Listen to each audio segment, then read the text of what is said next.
Also, congratulations, it's showtime. Pero all finalists were so good. Inamin ni Vice, talagang wala silang band. So in a way, talagang taghirap. Kumaga nawawala na ang power ng television. Man, 5 billion ang kanilang lugi. Paano na ang PBA at even ang EAT o Itbulaga? Tapos na. And I will have to tell you and admit to you na talagang wala akong pagmamahal sa SMNI na to. I don't think they even deserve a network franchise to begin with. Do you like Machiavelli?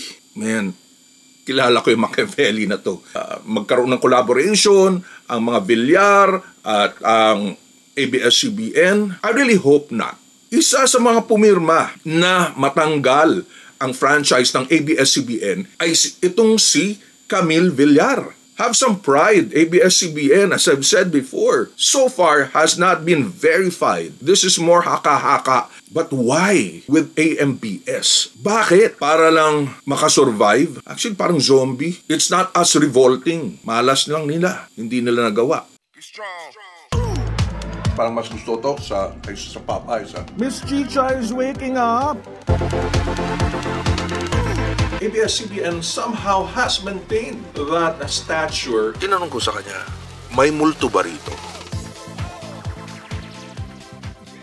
Oy mga Kuyakoy, this is Kuya Mike, ang Kuya nyo sa Amerika, and this is for the Kuyakoy list. Alright, so congratulations sa bagong champion ng Tawag ng Tanghalan, and this is the season 7 ng Tawag ng Tanghalan. Ito ay si Miss Rhea Jen Villarreal. Beautiful, beautiful voice there, and nararapat lang na manalo. So well deserved yung pagkapanalo niya, pagka-champion niya. Also congratulations, it's showtime.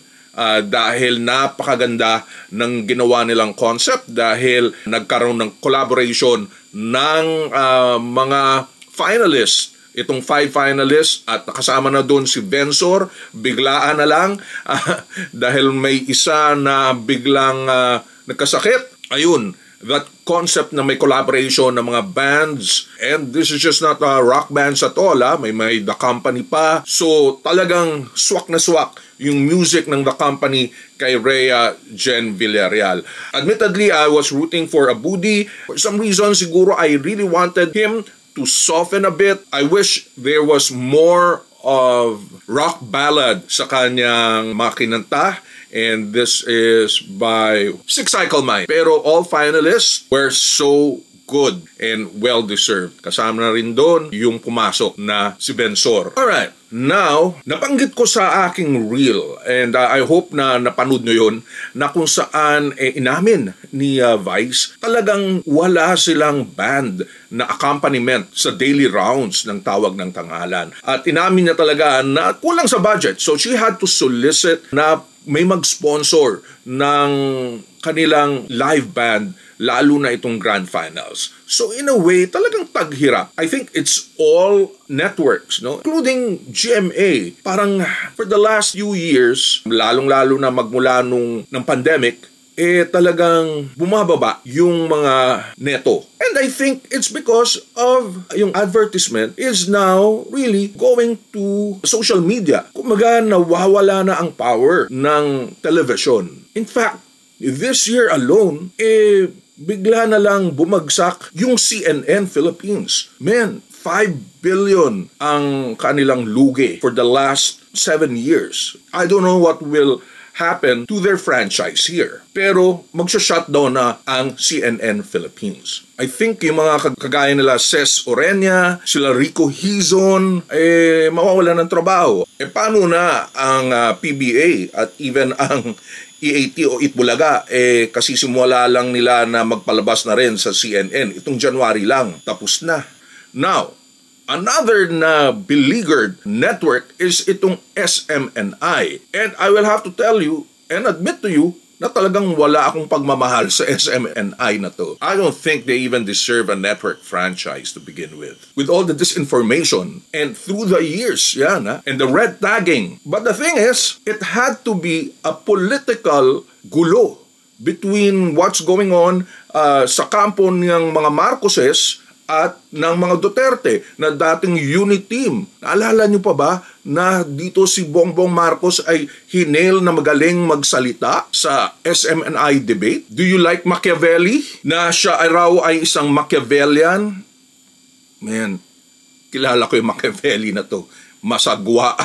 Masagwa ang maging Machiavellian. But any case, ngayon talagang shutdown na naman at talagang even MTRCB says no sa dalawang shows na ito. Pero again, I quite doubt it has something to do with yung paninindigan on about this is more merely actually political na away. But in any case, yes, in a way, okay na rin na matanggal ang SMNI. Ngayon naman, malaki naman ang ugong-ugong na ang ABS-CBN at yung isa pang beleaguered na network na AMBS magsasama. Ilang beses na natin na-tackle ito sa previous vlogs ko. Pero again, umugong na naman at tinitignan na naman yung mga logo natin pong baka magsama na, magkaroon ng collaboration, ang mga Villar at ang ABS-CBN. I really hope not. To be honest, I really hope not.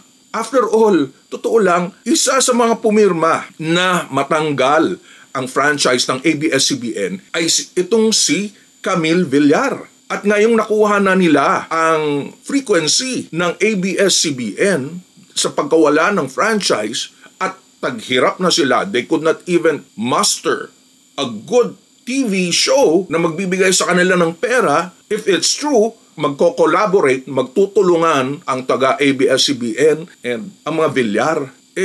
Gagawin pa nila ito? Have some pride, ABS-CBN, as I've said before. Again, tinulungan natin ang ABS-CBN because we share the same values as ABS-CBN. Ngayon kung totoo nga ito, so far has not been verified. This is more haka-haka. This is more just like pure speculation. Dahil lang sa sa nabanggit ni Mr.